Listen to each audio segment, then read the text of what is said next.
महत्त्वाची बातमी. कडलासमध्ये परिवर्तनाचे वादळ.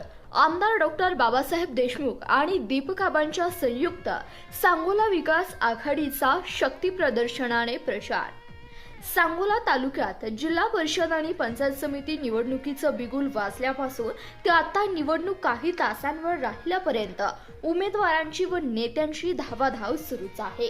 याच पार्श्वभूमीवर कडलास गणाचे उमेदवार श्री धनाजी गणपत पवार आणि गटाचे उमेदवार सौ संगीता नंदकुमार शिंदे यांच्या प्रचाराने वेग घेतला आहे.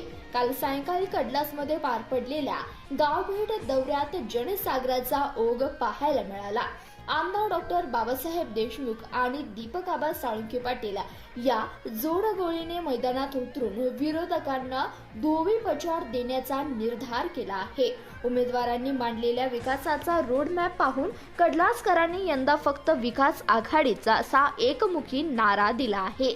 कडलास जिल्हा परिषद गट आणि पंचायत समिती गणाच्या निवडणुकीच्या पार्श्वभूमीवर सांगोला तालुका विकास आघाडीच्या उमेदवारांच्या प्रचारार्थ भव्य जाहीर सभा आणि गावभेट दौरा संपन्न झालाय. या प्रसंगी माजी आमदार दीपकाबा साळुंखे पाटील व सौ निकिताताई बाबासाहेब देशमुख यांनी विरोधकांवर तोफ डागत विकासाची परंपरा पुढे नेण्यासाठी सौ संगीता शिंदे आणि धनाजी पवार यांना निवडून देण्याचं आवाहन केलं आहे.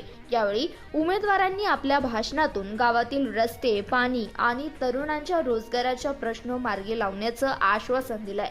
कडलास ग्रामस्थांनी उमेदवारांचे जंगी स्वागत करत विजयाचा विश्वास व्यक्त केलाय. धन्यवाद. प्रतिनिधी शशिकांत कोळी, CBS न्यूज मराठी, सांगोला.